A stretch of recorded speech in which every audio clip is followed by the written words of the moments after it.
correctly with the correct amount. D20 Radio, where gamers roll. www.d20radio.com.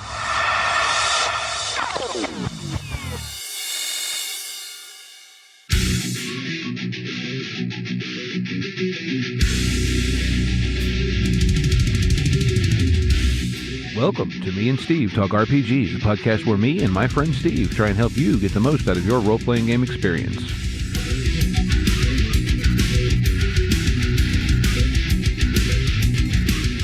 Hey folks, welcome back to Me and Steve Talk RPGs. Steve here with you this week, and I've got some special guests, but before we get to that, I want to take a minute to tell you about another podcast you can find here on the D20 Radio Network, that being the Genesis Archives, which is an actual play podcast based primarily around games using the Genesis engine, and most of their work is in a setting of their own design that they call the Unseen World, which is a really cool kind of modern-day fantasy, but it's set in Las Vegas, and the individual that GMs most of their campaigns is actually from there, so you get a little more than just kind of the stereotypical media Las Vegas, even though that is part of what real Vegas is. It's a very, very cool show. The role play is very good. The stories are great. And if you want to check them out, there'll be a link in the show notes to their feed, as long as a link to the D20 Radio Network Discord, where you can find a bunch of other great shows. Some of them actual play, some of them discussion, kind of just a smorgasbord of gaming podcasts. So check all that out. And with that, I'd like to get into our show for this week. And this week I'm joined by two individuals who currently have a project on Kickstarter called Duginthroat Divided, which is technically for old school essentials, but is very much just kind of a generic OSR adventure thing. I'm joined by the primary creator, Daniel, and the editor, Walton. So, gentlemen, welcome to Me and Steve. Thank you. Thank you for having us. Yeah, thank you very much. It's great to be here. Not a problem. Not a problem. So let me ask first off, as I'm not a huge OSR person in terms of overall knowledge, is OSE the one with all the weird dice, or is that Dungeon Crawl Classics? No, that's Dungeon Crawl Classics. Okay. So OSE is very much more of an old D&D-ish engine.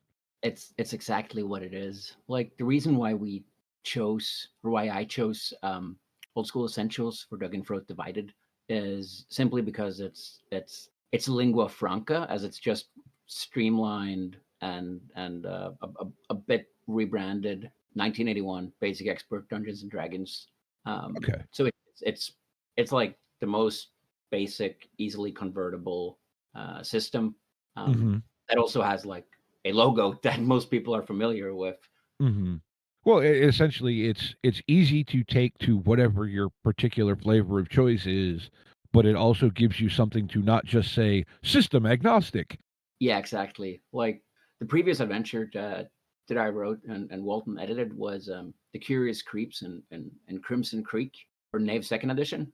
Okay. And I noticed that, like, I was a bit intimidated when we did something for Old School Essentials, as I thought I had to learn. Like, well, I actually learned it, like THACO and Descending Armor class and all that stuff. But it's like it's two additional blocks from like the Knave 2nd edition stat block that I'm so familiar with, and it runs more or less just the same. Especially when you use Descending Armor class, it's not very intimidating, even though it might seem so at first. My background, I've been gaming since somewhere in the 90s, so it wasn't my first game, but my introduction to fantasy gaming was Dungeons & Dragons 2nd edition, specifically in the form of Dark Sun. So I do remember THACO and Descending Armor class and all that fun stuff, and it was a time when that was a thing, and I am generally of the opinion that, and I think the OSR mindset from what I understand of it is, in a sense, that the system really isn't all that important. The system is a way to decide the things that we don't want to make up. It's like the fact that the game master is called a referee I think says a lot about the theme and the play style in itself. And that Mhm. you're, even though like of course you're part of, you want the players to or the adventurers to succeed, your main job is to facilitate play and make sure that the reactions and consequences are believable, right?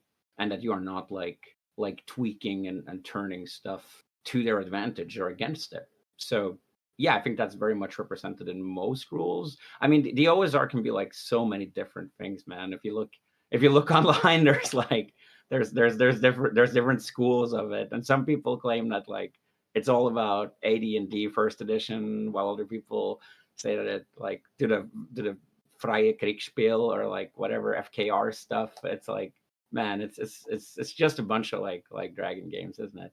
It is. It's like it's incredibly diverse and it went through many different phases and it's so heterogeneous. Like, can we even call this a coherent movement with everything that's putting OSR label on it? But I don't know, like you can still see like a lineage and relations among them, but OSR can mean so many different things as might as well not mean anything. Right. It's a label that we put on things, but like I've said before on the podcast, people talk about, oh, it's a rules light game, and my personal opinion is that rules light is honestly more of a play style than a defined design ethos. It's the idea that we don't have a lot of rules so that we can just do what we want to do. But I mean, open up any crunchy game other than maybe Woofer fourth edition, and it'll probably tell you, oh, if the rule is in the way, feel free to ignore it. You know, and I think that to me, I don't know, it's just the thing that excites me about gaming is being able to do the weird thing. Like if I'm going to play a super crunchy game and worry about all the rules, I might as well just sit down and play a video game. Yeah, And it's funny that you mention Dark Sun, because I'm actually playing in a Dark Sun campaign right now, and like my character died last session, a Mull Gladiator. I have no idea what the hell I'm doing, dude. Like second edition is like so like high above like my competence level of like my dumb little like X story and narrative driven games concept. So after like my character died, I've been like reading the rules like religiously, and I found at least like five things that were simply rules I wasn't aware of when those things happened that could have like prevented it. And to me, that's like, I love Dark Sun as a setting, but second edition D&D is like it's really not my jam, I will say. that's perfectly like that's why we have all these other games, right? But ironically, I came into that Dark Sun campaign filling in for someone, and I was playing a Mole Gladiator. And when I talk about like I love doing the weird thing, at one point I forced the DM to figure out what the damage for a drunken sailor was. Because I picked one up. Well, it was a headless drunken sailor, I think. Or maybe not. I picked him up by the ankles and used him as a club because you're a giant muscle bound gladiator freak, and well, he was laying there, so why not? But like to me that's the beauty of these simpler rule sets is there's just so much less, oh well, it's this and that, and you end up, you know, spending how much time looking a rule up as opposed to just going, we'll roll this and just have fun with it and let the story flow, and it's the spirit of it. And I think just that's what I love about tabletop gaming in general is being able to do the thing that no one expected you to do. And yeah. So, but it sounds like we're all kind of in the same church, if you want to call it that. Oh There. no, for sure. And I think like having like good basic resolution mechanics and like a sensibility that is easy to build upon and be modular with. Because Mhm. I when I was like reading about like how games were played like 30 years ago, which is like a greatly romanticized and like nostalgic idea, I'm sure, is like how all these different games, like different tables, develop like different rules catering to their needs during Mhm. play, or interpreted different rules Mhm. Mhm. like differently.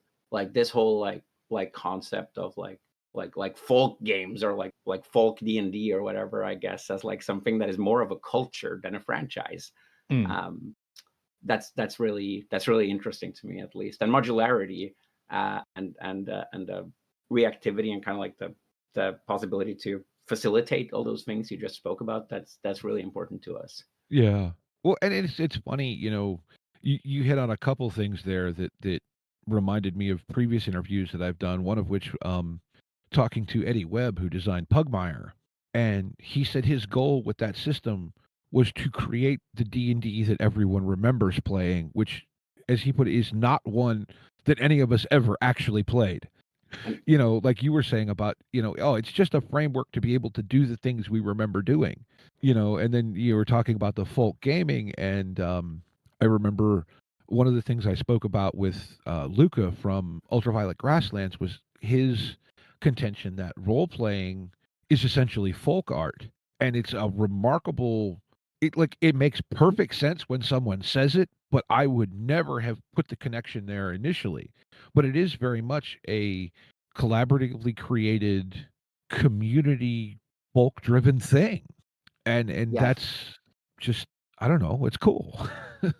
like I think you can, like, we need to stop trying to be like, I'm very against, like, or not against, but I'm not a big fan of like these super directed and fabricated like actual plays and such things that like puts like such a high bar for like new people with interest coming to the hobby and not know, like, being completely fresh out of the woods, so to say. Because well, it's more like cooking or playing music with your friends rather than like creating this like cinematic or extremely satisfying like masterpiece. And I also don't think it's anyone's job to make sure that everyone's having fun. I don't remember who said it, but it's like I don't think fun is necessarily the the success indicator of a game. I know that's a weird thing to say, but yeah. No, I get what you're saying, but I think also, how do you define fun versus how does Walt define fun versus how do I define fun? And just because, fun doesn't necessarily mean that I'm laughing and being jovial. It could be fun in a cathartic, I got to work this out thing. It could be fun in the fact that it it was a challenging thing to play through, and I was really happy with how I managed to do that. I say, one of my favorite memories, and this was, I think, from a D&D 3.5 game I played years ago, was playing a dumb as a rock barbarian that got charmed by a Bargist and trying to play his loyalty to his compatriots along with being charmed by these Bargists, and playing that out, just because it was like, okay, how do I, just because you're charmed doesn't mean you forgot this other character who you considered your brother, but you also have the thing that was just trying to kill you, who is aggressive towards you and the rest of the party, and now you want to be friendly to them as well. And to add on to that, the layer of, this guy is dumb as a bag of doorknobs. So, how do you frame all that and make it all fit the narrative that we have built and now just happened? So, like, I get what you're saying in that fun isn't necessarily the objective, but at the same point, I think it is, but I don't know that it doesn't necessarily mean fun in the traditional sense. So I'm, in a sense, I'm saying I agree with you, but differently. I guess like what I'm trying to say is that and kind of like an important point in context with that controversial thing I just said, is that I think the purpose of play for most things that identify themselves as role-playing games are to play to find out what happens or what's Mhm. going to happen. Like that, it's like it's a there's an indicator of an unknown. Right. There's the player. There's what has happened. There's the risk of something that can happen. There is something that's currently in progress, and what happens when the players mess with that, and when that like kind of like explodes. And I feel like those like I don't know, like the players complicating things is kind of what the game is all about, in my opinion. No matter what game you're playing. That's fair. That's fair. The exploration aspect, if you will, or yeah, exploration / consequences. I think I like I was forget. playing Go ahead, Daniel. Sorry. No, I was playing a lot of like those like apocalypse world style games before I like came to the OSR, like Call of Cthulhu, and like I was mostly like a very fundamentalist like horror gamer, or like GM, I guess, when I was a teenager. And when I kind of like connected those two between the OSR and like the like apocalypse world style games, that like both of them have like this mission, which is to explore or find out like what's going to happen based on these sums, and that they're very like focused on like the lack of a pre-written ending to the story, where anything can happen. That's at least what attracts me the most to the hobby as a whole. No, I'm there with you, because that is also the other thing that I really enjoy, is that I don't know what's going to happen, but sometimes I can poke the thing with a stick just to see what happens, and then we get to deal with what happened from poking the bee's nest with a stick. That's why we have 10-foot poles. Right? So let's talk a little bit about what Duginthroat is. Poking things with sticks and seeing what happens. A lot of it. Just based on skimming over like the quick pitch documents and the Kickstarter, it is a modular dungeon thing. And I do have to ask, and maybe this is just me not being terribly well informed, but you have, is this red mist, or this weird mist thing, a very central part of Scandinavian culture? Because if I'm not mistaken, that's also the core premise behind like Symbaroum, which I know comes out of Sweden, and from my side of the world, it's all the same place. And I know it's not, but you know. Oh, you're all good. No, I don't think there is a pink mist. Like the mist and Duginthroat is pink. It might say red on the charter. It's pink in the book anyway. But yeah, like no, it's I don't think so. Like the main reason why the pink mist is there, and I remember that when I was trying to find like alternatives to it, Walt like was a bit bummed out, because there's a I think there's a violet mist and black antlers. No, there's a red mist Scarlet. there. It was Scarlet. Scarlet, yeah. There's a scarlet mist and black antlers, but they're very different. Like they're not, because that's like a steam, I guess. But as an illustrator and like a traditionally schooled artist, I think in colors and hues. Okay. I try to do like a lot of like signaling and communication through those. I always wanted to play Forbidden Lands, but I never got to, simply because I love like Mutant Year Zero, and even like the old Swedish one, Era of the Apocalypse. But I never found anyone to play that with, just because of the gritty survival mechanisms, which I'm very very attracted to. But yeah, no, I don't think there's a mist in Scandinavian mythology.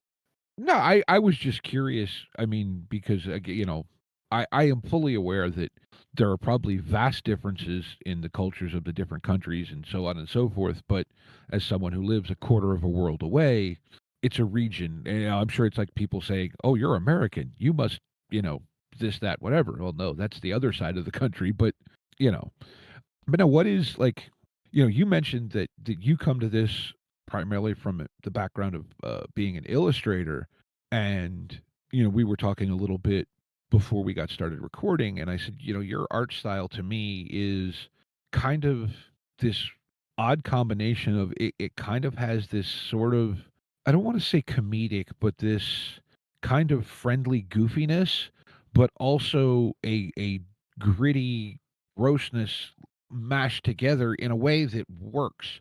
You're not drawing Disney horror, but it's the blend. It's cohesive, but it's distinct. Absolutely. There's and thank you. That's like it's not the intent, but I think it is the effect of everything that I kind of like I consume I have consumed probably like hauls of media during my life, as most of us have, and I think it was like I referenced Jason Pargin a lot, who did John Dice at the end, because like he does this thing where he flips between like emotions of humor and dread, taking them both like very seriously, and also I think that's just like, I don't know, it's so effectful, and laughter as like a coping mechanism and whatever, but also it's just like I did a lot of like straight up like ultra grim stuff before. I was doing a lot of like Merkborg stuff, and like besides my own adventure, Black Antlers, and I just noticed that like there was something missing there for you to like kind of get that big emotional investment, and I think that's the human aspect and the familiar and kind of like the like the groundedness, right? That's like in the middle of all this. That's one of the reasons why I could never get into like Warhammer 40K as well, is that just like I don't see like what a life in that universe would feel like, or what it would be like to live in that world, because it's just so extremely dehumanized that it's hard to grasp. Also, I mean, very much a goal with at least our adventures is for it to feel like a cool weird thing from like the 60s or 70s, that you found in like your uncle's attic. You know, the one with an Hawaiian shirt who starts talking about prog rock when he's had a few. Whoa! Are we talking about your uncle, or are we talking about me? And yeah, no, it's like a, what do they call it? Like the 80s that never was, or whatever. That's Tales from the Loop said that. That's like a good reference, I guess. And I love like just old comics, everything from Aragones to Barks and Don Rosa to Mobius to Ralph Bakshi and like Freak Brothers, everything. Like it's all just such great stuff, and it influenced me a lot. No, and it's so I take a lot of what I'm hearing you say too. You're also, in a sense, are you primarily a visual storyteller? And I asked this to kind of lead into a couple other things, but like, you know, your background, it initially comes in the form of art, and so I'm wondering, like, what comes first? I'm guessing for you, the image comes into your head. You try to put that on paper, and then, you know, in the context of like this, then you try to write text that goes along with it. That's funny, because right now I'm actually at a stage where like finding the last like illustrations to fit like the blank spaces is extremely difficult, because I'm not like getting like strong ideas for it. Actually, like I'm even though I work like as an illustrator and an artist and graphic designer, I usually get like the ideas and like the concepts around what's gameable and what's like what makes this worth like being something to send out to people, right? Why do I want people to like to play this? And like I use a lot of like random tables and these like generators just to kind of like get my mind going, like reading books. If I get like an association, I dig deep there, because I think like I have a very visual imagination, so whenever I get an idea, there like a lot of them will already have like concepts that comes with them, right? Or like references I can change a little bit. No, I was just curious because, and you know, uh, Walton, I first discovered through interviewing another creator who was not an English as a first language creator, and I was just wondering, like, if some of this, you know, and Walton, you've obviously edited a lot of stuff for a lot of people. Is it fair to say mostly in the Borg or Borg adjacent scene? To a certain extent, that's definitely where I started. But I've done stuff for like Vast Grim, which is Borg derived, and then doing stuff on Mothership, which is more or less insulated. I'm kind of all over the board, but a big part of that board is Borg, I guess. But like I was wondering if, you know, because in talking with Gabriel Caroga, who I know you edited, I believe Warpland and Neurosity and Hell Knight for. Yeah. And Gabriel was very upfront that he considers himself an artist Mhm. before being a game designer. And I was just, wondering, like, and Daniel appears, again, if I'm being stereotypical, I apologize, but that you're kind of more art first. And I wonder, as someone who is an English professor and an editor, is that more, well, and even Brian Colin from Vastgrim is a graphic artist primarily. So, like, does that create a different challenge for you as someone to take the work of someone who is more artist first and try and format it into something that is still art, but perhaps needs to be a little easier to precisely comprehend. I don't know if that's the right word, but to convey a clear message from the Right. words based on the art is, I Mhm. don't know. More often than not, like, Daniel shows me some of, like, some of the early artwork and stuff when we first get going on a project. But really, my first phase is working with the words in a plain text document without the art.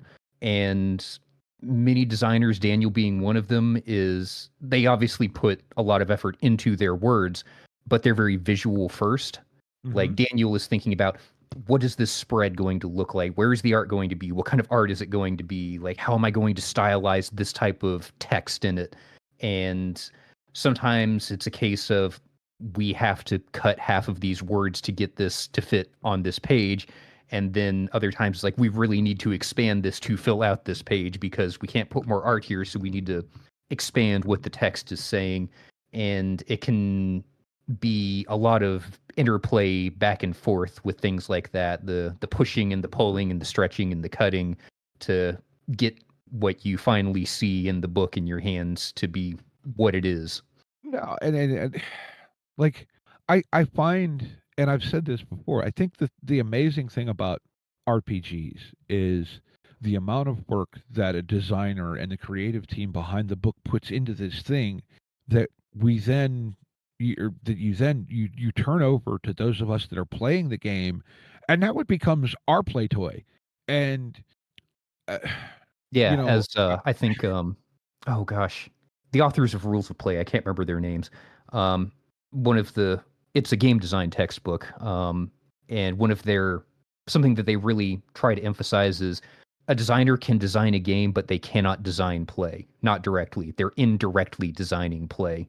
And it becomes a black box. You're trying to influence it from the outside without ever actually getting to see what's going on inside, usually.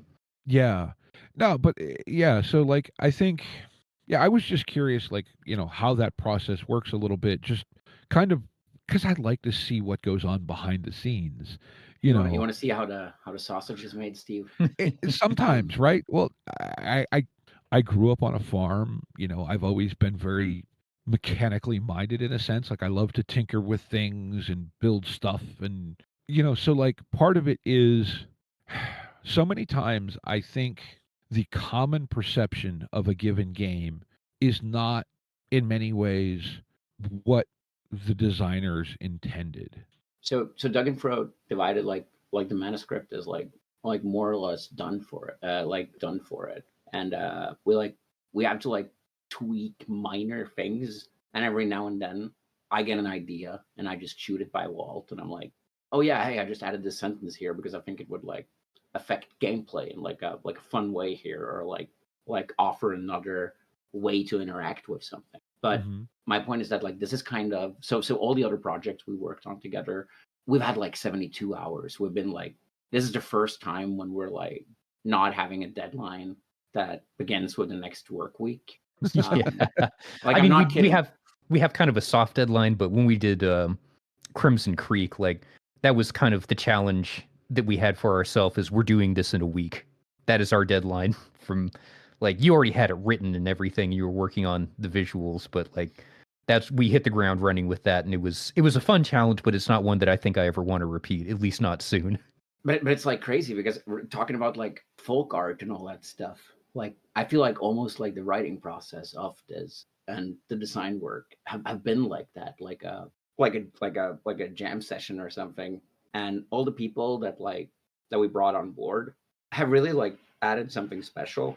Like me and Brian, we just had like we had like 6 hour weekly sessions where we just like read through the manuscript again and again and like pointed out stuff to each other that could be like different. Originally he was on board as kind of like, because I just wanted to be like better at adventure writing, and 2 years ago he was putting a post out there that he was willing to do mentoring, and I'm like, Walt gave me his contact, and like we're both extremely insane people. So And if you want, just to clarify, this is Brian Yaksha, who's been doing RPG stuff for I don't even know how long. He's a veteran at this point. But I did an interview with Daniel and Brian together. So if anybody wants to hear the insanity in action, we have it recorded. That's what we did 6 hours a week for like 3 months. I'm not kidding. Listen to that interview and keep that in mind. No, but anyway, like it was like, because we were so used to like strict deadlines, it was like so comfortable just kind of like jamming those ideas out and like almost like fermenting the original thing until it was something else, right? Mm-hmm. Just changing it little by little. It did not feel like work, I'll tell you that much. Yeah, well, and it looks like, I'm looking at the Kickstarter listing, and you're going, like you've listed some of the stuff you have, and some of these like factions within the thing are like, some of them are just kind of what you'd expect. Others are somewhat amusing, but at the same sense believable. And then you have like a species of conjoined tongues that evolve an entire generation in a single day and have never met a human. We don't know what they want, but somebody should probably keep an eye on them. It's like, oh, wait, here's this weird thing. And to me, this looks like something where maybe somebody just sketched something and went, what's that? Well, it kind of looks like two tongues that are joined together. And it grew into this thing from spitball, bouncing something back and forth. And we went, up, this is weird. Let's see what people do with it. All right. So if we're going to if we're going to tell you about the tongues, it's going to be a spoiler. I'm not asking for anything specific. I'm just pointing out this thing that you've listed and kind of trying to indicate the vibe that I'm getting from the project from that. So with Creeps, we got like one of the most common criticisms was that, which is partially because of like a failed intent as an adventure designer, I guess. That like I wanted to only make the most like the necessities and the bare minimum like obvious when starting to run the adventure, and have like a lot of like secrets and connections in there. As a game designer, you should never do that. That's like a really bad idea. Just to get that out of the way. But it was also criticized for being like kind of like out there. I mean, Duginthroat is also like pretty wild, but everything is justified. So there is no like stuff that is crazy just to be crazy. All of it has like a connection, and I think like all the playtesters and everyone who's read it has also like pointed that out, that it's like, oh, this is like so messed up or so far out, but like I see where it's coming from, and it's like why it's there in this world, and that was important to me, at least when writing it, that it wasn't just some random crazy thing that was put in there. And you have a lot more room to do it this time. We're talking about a full-length book, whereas another challenge you set yourself with Creeps was like, this is going to be a 16-side zine, so it needs to be lean, and we don't have a whole lot of space to delve into a lot beyond the meat and potatoes of what this adventure is all about. Well, right, and I think that's a very valid point. Like, you just made that, and I wonder if, as from a consumer side, as people who play and run games, if sometimes we don't unfairly criticize creators that, well, you didn't add all this stuff in that could have been there, and it could have been so much, but that requires additional pages, or and I have no idea the amount of work that goes in behind the scenes to create a book, other than to know that it's a lot. It's way more than I probably think it is, even being aware that it's a lot. And then you add in the logistical concerns of, as you said, oh, it's going to be, 8 faces of a page, or 16 faces, or or you have a word count, and the reality of it being that as the creator slash publisher, adding another page adds cost, and then you either have to eat that cost or increase the price point, and it's all this big swirling thing that those of us who just go, oh, it's a pretty book, don't have to deal with.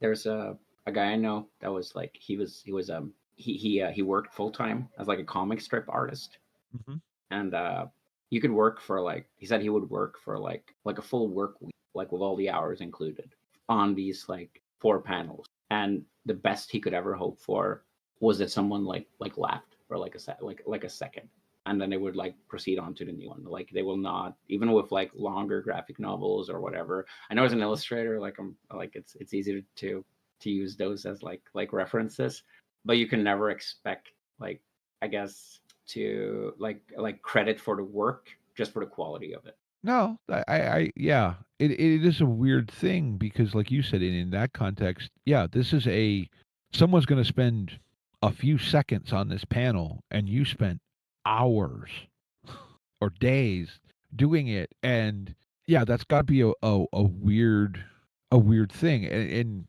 the only thing I can think of that even closely compares to it, and it's a phenomenon that I jokingly gave a name to a few episodes ago that I've talked about on the pod. I call it the lava cake brownie conundrum.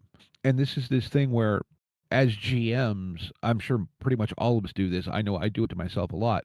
I have this grand scheme in mind of how the adventure is going to go and this and that and everything else. And then the players do player things, and it doesn't go how I envisioned. And the reason I call it the lava cake brownie conundrum is that in my mind, I've created this wondrous chocolate lava cake of an adventure. And the players got a hold of it, and it turned into a brownie. Well, the reality is pretty much everyone loves brownies. And the players got a really cool brownie, and they're stoked that they got a really cool brownie. And I'm sitting here going, but it was supposed to be. And I think one of the hurdles that I fight with myself constantly is getting over that, what I thought it was supposed to be, and not appreciating that the table enjoyed it for what it was. And it sounds like the same process going on in your head. Kind of, I mean, but we don't really have like pretenses of like what it's going to be when it's done, and that goes for play as well. When if you get Duginthroat Divided and back it on Kickstarter, or buy it after a campaign or whatever, and put it into your game world, whatever part of it, some of it or all of it, just the fact that that exists there is going to affect play, and the only thing you know is what's going to happen if your players don't interact or interfere with it. Like you can put it there. Your players can have the choice to go there or not. And this is a strong recommendation to all, like anyone who wants to run it, or games in general, in my opinion, is that like don't force them to go there. It will matter. That choice will matter a lot. Yeah, there are multiple ticking clocks, and if they all tick down, they will have repercussions. So at the end of the day, it's not one person bringing lava cake to the table and everyone else bringing brownies. You've got a giant tub of batter, and together you're going to decide what this turns into.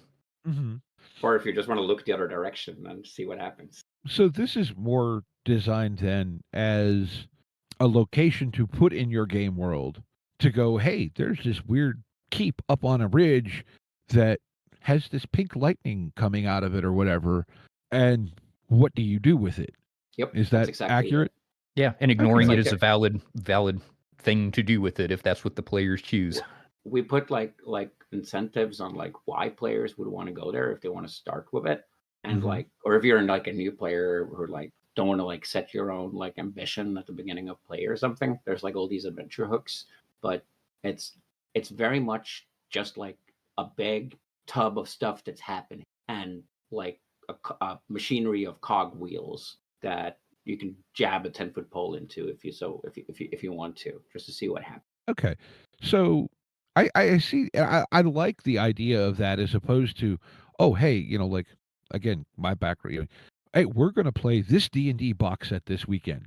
Happened more than once to me in my early career in gaming, or whatever other. We're going to play, Horror on the Orient Express, or one of the other giant Cthulhu modules, whatever it is. This is much more intended to be dropped in more of a sandboxy world, and here's this thing over there, interact with it as you will. How big is this? I mean, I can see some of what you've got written, but I'd like to hear it in your words too. Oh yeah, for sure. I mean, it's 128 plus 128 pages and counting without art. It is more than 100 keyed locations within 15 adventure sites that are also modular and isolated, and with very little like brain work. You can take them apart and use them as one shots, or just change some names and like a detail about like the background of one of the places there, and you have like a fun night of playing. I mean, it's not, there's no intended way to play this, but it all fits together. All the procedures as well. There's a lot of procedures there. You can get the book just for those. I mean, but we really don't want to like tell anyone how to play it. I mean, and at the beginning of the book, it is like, and how I usually run it is that I start the group on at the foot of Poacher's Path, which is like a trail, which is like an abstracted point crawl on the way to the keep, where different things can happen based on dice rolls. Takes 3 days, and then they get to the keep, and that's about it. But like, you can also just drop a rumor and put it somewhere else. But be careful though; those ticking clocks are very powerful. So if you do that, then just like be sure that you read through at least the first pages of the book, so you know what you're bringing in. Yeah, and this is something I would recommend a GM go through multiple times to familiarize themselves with all the interconnections and things like that. Right now, the manuscript, like, we blasted past 30,000 words, which is now over a third of your standard length novel. And there's some exposition and history in there that prepares everything that the party is going to encounter. But the vast, vast supermajority of that is gameable content. So there's a hefty amount there to explore and interact with. Well, I think too, you guys have done something that I'm going to say, at least I have done myself, in that you hear about the idea of sandbox gaming and you think, oh, this is wonderful. I get to just react to what the players do. And I think people misconstrue sandbox and low prep as being the same thing, and they absolutely are not. Mm. Sandbox, I think, is relatively low prep in the moment per adventure. But for a properly functioning good sandbox, you have to set a massive amount of groundwork at the beginning, so like you guys have mentioned, there's ticking clocks, there's this going on, that going on. You have to have all these pieces, because a sandbox is effectively an ecosystem, and this thing causes an effect over here. And it sounds like you have set this adventure site up very much in the way of, look, we've set it all up. When you tip over this block over here, other stuff starts happening. And like you just alluded to, Walt, as the GM, you have to have a handle on what consequence comes from this thing, not just wing it as we go, which I think makes a much more rich, much more living feeling world or setting. Absolutely. And I mean, like, that's one of the reasons why Duginthroat Divided is like, Duginthroat Keep is a very like dense, small location. I guess you can like anyone who was like into like video game history or whatever, I guess it's like, what was it? It was like the early simulation games that rather would have like a really rich and reactive small apartment block, rather than like a big world full of like the same quests that asks you to like to get 10 wood and kill rats in the basement. It's like Duginthroat is an attempt to create an extremely reactive and dense environment that you want to spend time in, and that will surprise you. Like we have tried to account for like some of the obvious stuff we think might happen, but there's no way that we can like we can encounter what your players are going to do. But it's going to be interesting, and the stuff that it's going to fall into is right there. So there's like, we can't cover everything, but we've tried to add some tools as well, like rogue renderer and the ripple tracker to help facilitate and make that last bit of brain work as easy for the game master as possible. No, I really like what what you're telling me about the design that went behind this. Boy, and also I love, like, how I talked about your artwork having kind of this humorous side to it and a grittiness, and this one thing you've listed as a testimony from an actual adventurer. This, so I pulled the lever and their souls were sucked out with a big old slurping sound, and we got our gems and went on with our day. Like, to me, that says so much in this tiny little thing about there's supposed to be at least some detached, third person humor to this, but it's also gritty and slimy and gross in all the good ways. The name of the adventuring party was Millivan's Merry Men, if anyone would like to know. But like, so I'm assuming this is standard A5 hardcover format as far as production of the actual book. Or... Yeah, we wanted to, like, or I wanted to go A4, but it was just too costly with international shipping and stuff. Mm-hmm. It would just, like, it would have been pricier for everyone. Like, we have some tricks to keep those pesky tariffs, like, at least just to some extent at bay, for like all the different continents and stuff. But A4 would have made it a lot harder for everyone. Even though when working in layout, I want to do an A4 soon. I'll say that much. Yeah. I love to, like, in the one tier, you actually have a cassette soundtrack, which as a kid that grew up in the 80s, like, oh gosh, I still have a whole crap ton of cassettes. Just for all the backers out there, it will also be available as MP3s that you can download on your personal computer. For those of you who don't have your Walkman anymore. It's gonna be great. Yeah. I do still have a couple of devices that will play cassettes. Actually, I think, no, that was my old car. I was going to say, I think my car still might have a cassette player in it, but not the one I'm driving currently. Well, playing with old stuff is fun. It is. And especially when you, like, I don't know, like, I was just revisiting like the original Red and Blue book for D&D, and the kind of, like, both the quality of the writing in there and how inspirational it is, as well as, like, just like all the aged stuff. Like, it's I mean, that you can't fake those, like, those classic kind of, like, or I don't know, like the contemporary sensibilities of that time. And, like, yeah, no matter what retro wave, like, whatever thing you're gonna, like, see and like, music wise, like, actually old stuff doesn't feel or sound or look like that. Well, yeah, that's, it's the, is it the thing we remember or the thing it was, and they may or may not be the same thing. So as far as the Kickstarter itself, do you want to talk about, any of the different pledge levels or anything, or you just want people to go check it out and explore it? When this drops, there should be, if I did the quick math in my head right, give or take a week left on the campaign when this episode drops.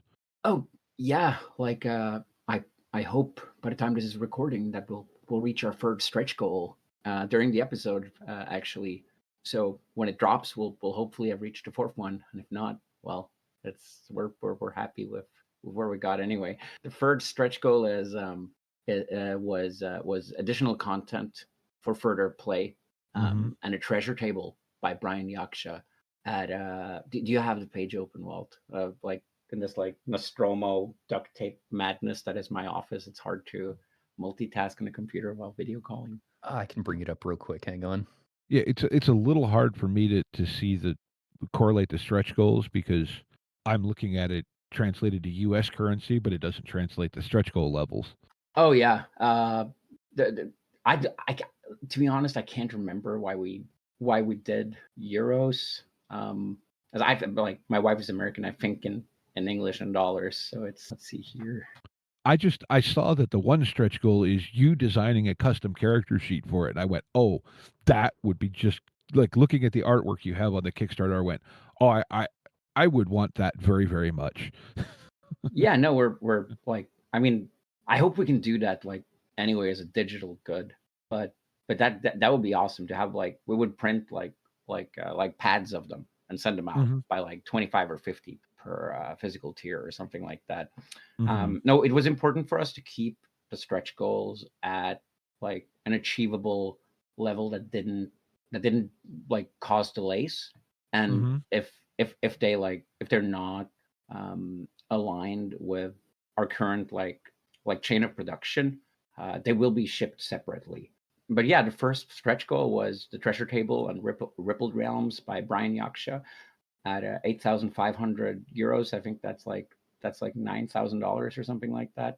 At 10,000 euros, there was the red book ribbon Mm-hmm.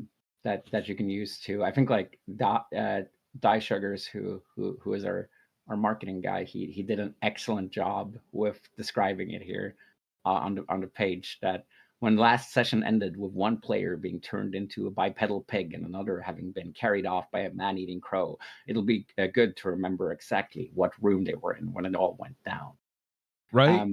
Yeah, that's a great one. Then we have the custom character sheet, which will probably reach by now. The next one is like one of the personal at 12,005 is a personal like favorite of mine, which is the dust jacket with foliage, like the reflective stuff on the typeface and the lightning. Mm-hmm. And it will also come with a little surprise on the inside of the dust jacket. Let's just leave it at that. That will be play centric. Yeah, no, that's something I've always wanted to do. We have on 17,500. It's the Curious Creeps and Crimson Creek Statted 4 OSE. It's already available for Knave Second Edition. So if like all physical pledges and digital ones that have applied for it will get a choice on which version they prefer.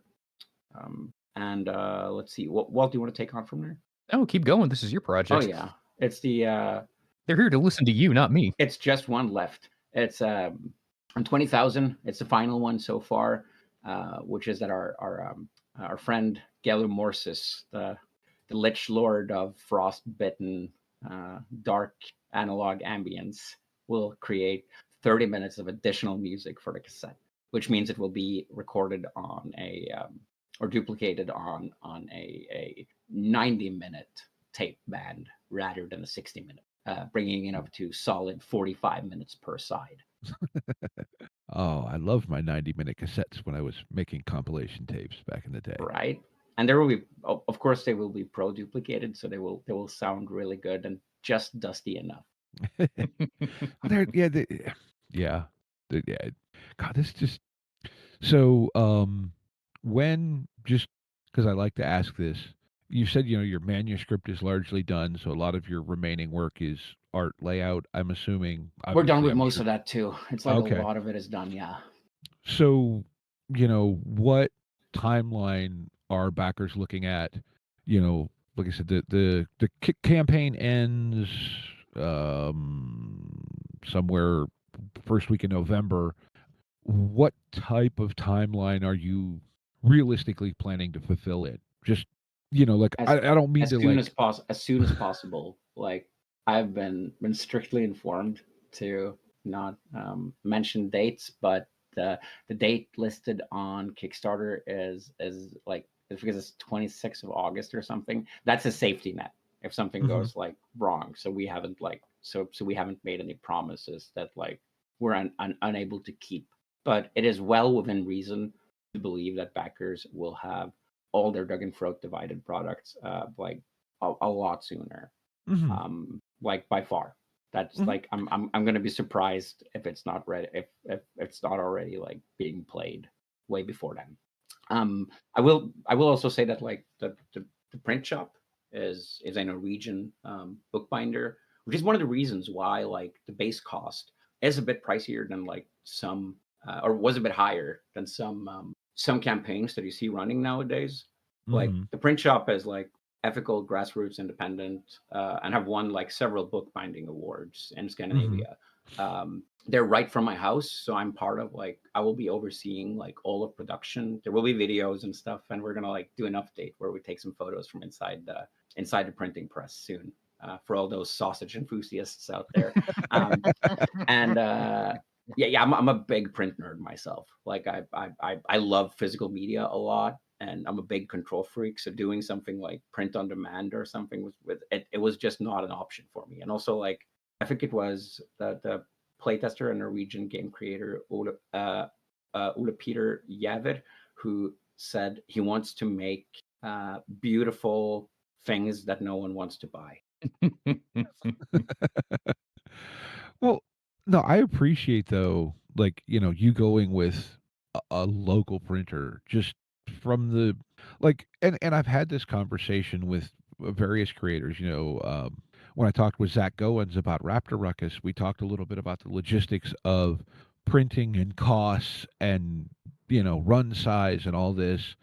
And, then obviously there's all the tariff nonsense for those of us in the US and all that, and different people like, Brian Colin, well, he bought, or well, leased technically, but he is printing all his stuff literally in his backyard at this point. And it's Living the just, dream. and now to do that, he's gone to where he's going to be working largely in zine formats, but I appreciate the fact that you're taking a look and going, okay, how can I do this? Get the product I want, be able to be hands-on, and on some level, even if it isn't the core thing behind it, going, I'm going to support a business that's, here near me. Maybe maybe the guy who owns that print shop shops at the same supermarket you do. I don't know. I'm just saying, you know what I mean? Like, it's different than going, I'm going to pay this guy halfway around the world to do the thing. And okay, maybe it's a couple bucks cheaper, but like you said, you get the ability to be there and see it as it's happening and not get sent a test copy and, okay, no, that's fine. No, you can, like you said, be there when the sausage is being made. Do you do our like my previous collaborations with the shop as well? Like it's a fantastic business. I've been working with them for almost 20 years in various like forms. They're and due to that like business relation, we are also getting a product that will be a lot more lavish. No, let's just leave it at that. I think everyone is gonna be happy with the way the book looks and feels, and withholds play and the tear of time when they receive it. Yeah. And so then I assume are you actually going to be handling the actual shipping of the physical stuff yourself then? Or do you have someone also, reasonably local that you're handling that through? So it seems like it is not for sure, but I might be handling all the European fulfillments. Like, we are talking to some potential partners and awaiting responses. But for American backers and I think US, Australia, and some other continents, like, this is not my field of it. That's why we have like a fulfillment person, which is Guy Sugars, who did Cairn, Mothership, and a whole bunch of other like really successful Kickstarters, who is together with Space Penguin Inc. taking care of American fulfillment. They have a lot of experience, and Jerk, the man behind Space Penguin, is credited in at least like 500 RPG books by name. So he knows his stuff, and there will not be delays due to technicalities. We can say that much. There also, like, there's just regarding printing. We just landed we just confirmed, solidified a work agreement with a risograph printer for the maps for the deluxe tier.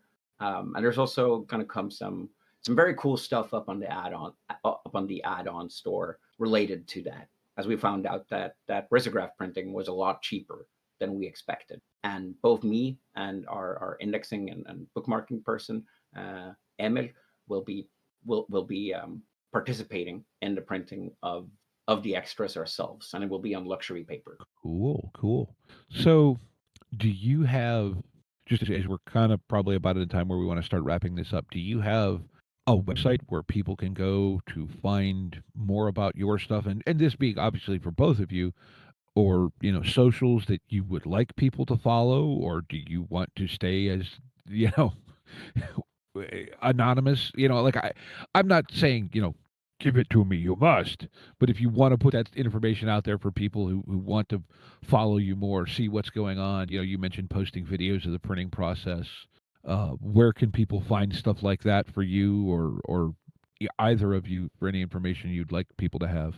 So Mud Knight was kind of like my own like bedroom publisher during Curious Creeps, and we realized that during Duginthroat Divided that we were probably going to have to make a website soon, like actually giving some information and whatnot, besides just being like a creative collective.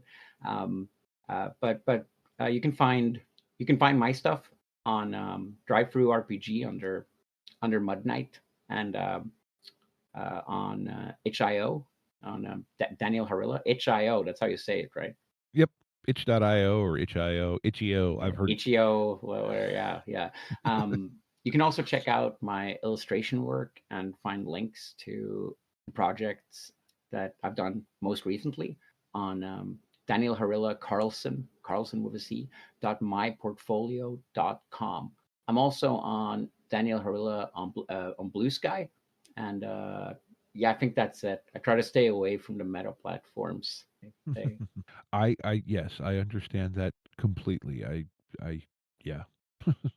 Walt? No one cares about me. Now, if I my blog is librludorum.com. That's LIBERLUDORUM, and you can find links to my itch page and my podcast if you want to see my hobby stuff or hear me talk more. You can search me on Twitter, but I don't use it anymore. The same on BlueSky. And if you want to see just other stuff I've been involved with my co-op and my publishing company, you can find those at bogfolk.com and ninjaborg.com. All right. Well, with that taken care of, anything else you guys want to add on this? I know we've kind of bounced around and talked about a lot of different stuff, but this really does look like a very cool, very well thought out, very enjoyable thing to have in your game. So, anything else you guys want to mention before we, I wondered if we could do the angry salesman pitch at the end there, just like summarizing it all up with like a quick elevator pitch. If that's all right. Yeah, no. Go ahead, by all means. We kind of didn't really do that at the beginning, which I usually try to do, but you can recut it or keep it here, whatever you prefer. Our listeners are used to my lack of attention span, so that's perfect. Well, Duginthroat Divided is a dungeon on your doorstep for old school essentials and other like traditional or classic adventure games, but can easily be reskinned into any game. It takes great influence from like the golden age of weird fiction and genre literature, and facilitates for 10 to 14 hours of play, 10 to 14 sessions of play for player characters level 1 to 4. It features more than 100 locations, over 15 adventure sites, and contains like many additional procedures and tools that can be plugged or ignored into your game. It's a weird twist on the familiar, and the one thing it's not going to be as foreseeable or what do you call it, predictable. Yeah, predictable. Sorry, English second language. It's available on Kickstarter. We'll be running our campaign until November 6th. We're already about to hit our third stretch goal, and have some very like heavy hitters on our team, among others Brian Yaksha, Die Sugars, Galen Morsis, Walton Wood, and me, Daniel Harilla. Very, very cool. All right, then. Well, I guess unless you have something you want to add in there, Walt, we'll move on to Game of the Week. Yeah, baby, let's do it. Game of the Week. Game of the Week. All right, so I kind of told you guys how this works a little bit briefly. Would you like me to go first so you get a little more of a sense of what we do, or do you just want to jump in and wing it? Because that's also what we do. I'm down for Yeah, anything. If why you don't you guys go go ahead first, first, I can Steve? at least be consistent. I can be a hard act to consistently follow. I'll warn you of that. Consistently inconsistent, reliable Right, like that. precisely. So I'm going to shout out a game here this week that I'll be honest, I have not played. I just found the listing on drive-through, and it seems like it could be fun. No secret, many of those of us who are into tabletop games are also into video games, and a lot of people are really into fighting video games. Well, I have found something that is the mesh of the two. It's a game called Fight Second Edition. It is a role-playing game designed to play fighting game stories. I know there was many years ago the old Street Fighter game, I think from I don't know if it was White Wolf or one of the following iterations or whatever, but it looks like a refined version of the original, blast of key energy, punches, kicks, grapples, throws, aerial combat because, fighting game characters can jump and do physics defying things. It actually claims to be setting neutral, so you could put this in a world of your choosing. It also says you can explore historical action fantasy or martial arts flavored space opera. So it feels like a toolkit if you really want to play a fighting game RPG, which I know I have at least one listener that has routinely talked about wanting to do something for Street Fighter, but not really wanting to do the actual Street Fighter game. So, on drive through the listing, the PDF will cost you about $20. As always, we'll put links to all this stuff in the notes down below. But yeah, I mean, it looks like a tool to do something that, if we're all honest, most of your typical RPG systems aren't really designed to do. Because combat in a fighting game context is not the same as kicking down doors and bashing in goblins. So that's going to be my pick for this week. It's Fight Second Edition from Divine Madness Press. You go next, Walt. You sure? You're a headliner here. That pained look means Walt saved me. So I laughed a little bit when you said this is how you wrap up your episodes because I'm doing guest spots on a podcast called Breakup Gaming Society where I'm also doing Game of the Week. And one of my rules there is I'm trying not to do things that I've worked on, but this one's been on my mind this week. And that is Night Forlorn by Lucas Falk from Black Fisk Publishing.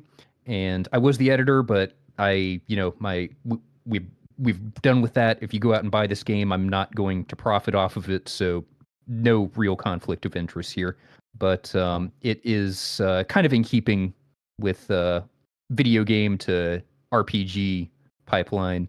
This is very Soulsborne inspired, and the central character is the knight, and they're in a very decrepit Gothic city, and they have to go defeat one of the big bads of the game. And no dice used, played with a deck of standard playing cards. But the thing I think that's really interesting about this game is that there are three roles: the knight, I forget what Lucas calls it, but basically the GM, and then the chorus, which are like incidental. That person will play NPCs and incidental things in the environment, and then every round the roles rotate. So someone's going to be the GM one round, and they'll be the knight the next round, and they'll be the background characters the next round. It'll cycle back around. And that's based on an unpublished system from someone that I believe he's friends with. But I've never seen anything quite like it before. I think it's really compelling. And it's just oozes atmosphere and mood in the writing.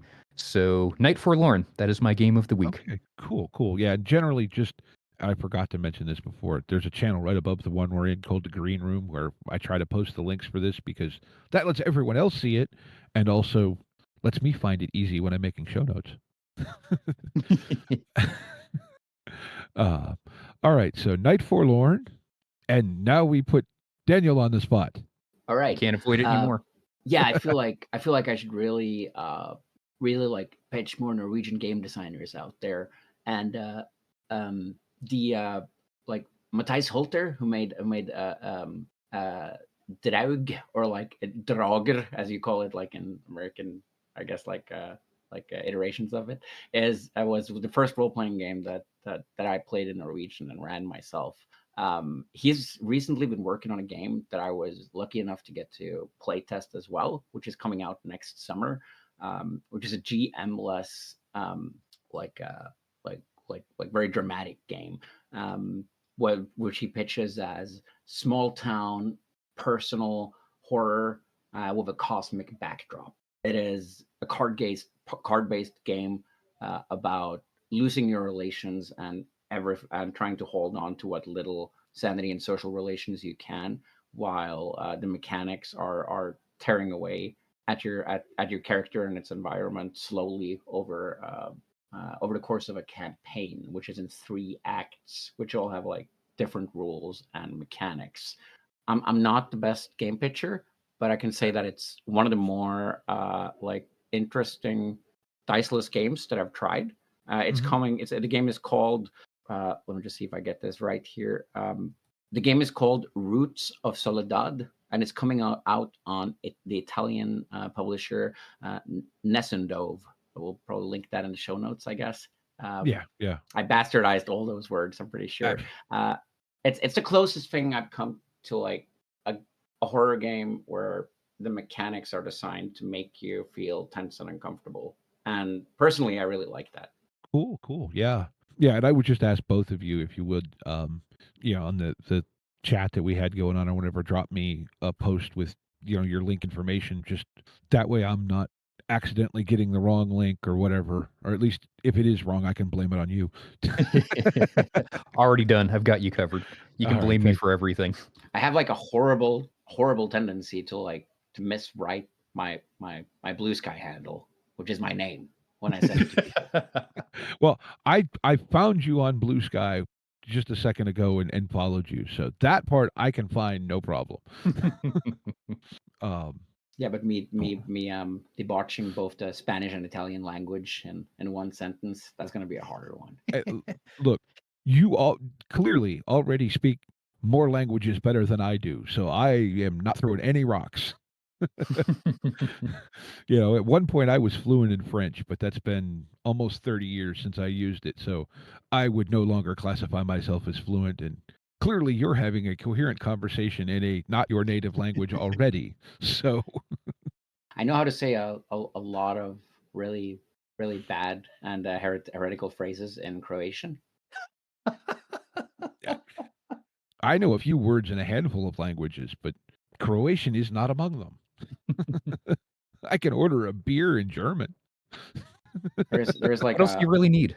What is it? There's a Polish saying as well. That's like, is it Samtni Bastia Bostinatia or something like that? And I'm not going to try to say what it means because of what you told us at the beginning of the episode. But let's just say I found a way around your rules. Very good. Well, gentlemen, thank you so much for coming to talk about this. This sounds like a really, really cool, really enjoyable product. I hope we'll get some more people to check it out. And, even if you find this episode after the campaign is ended, it will be, available otherwise before too terribly long, hopefully, because we all don't know what's happening in the world. So, things could get turned upside down. But the plan is to have it out very, very soon.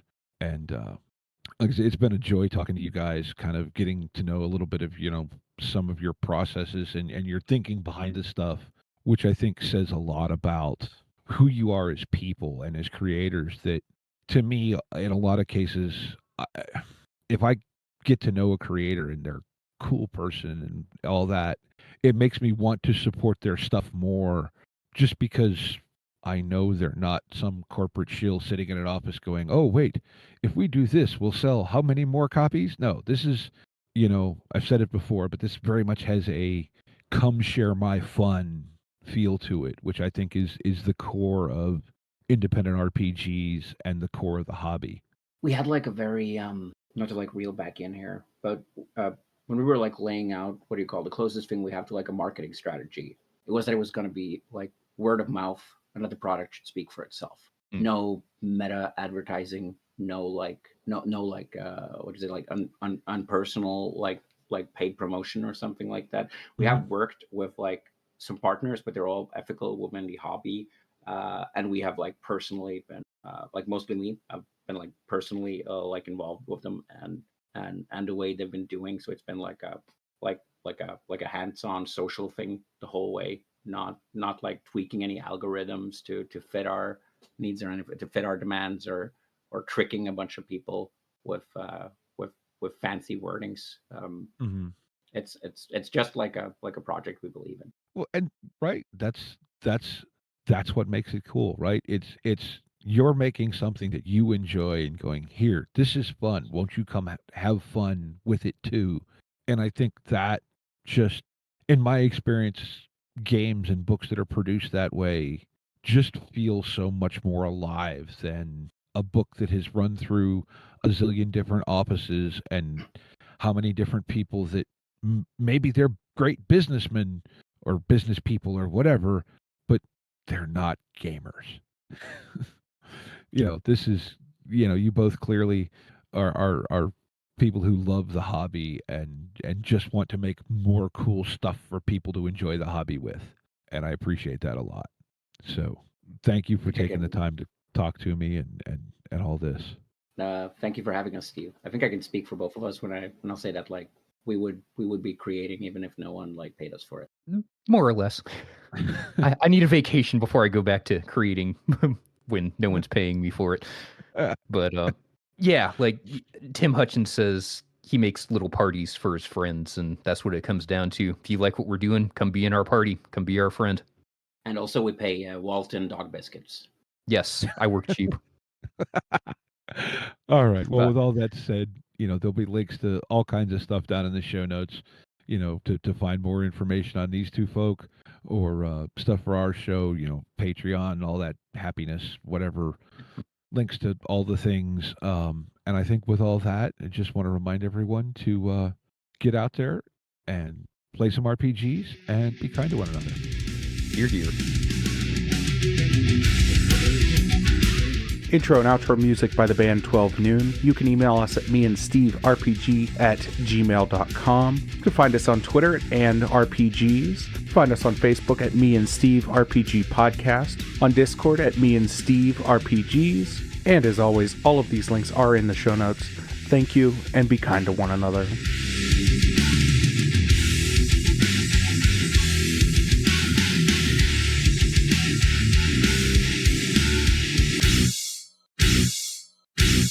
How much for the cigar? Cigar, $20, dog. You gotta go down the street to the store and buy that.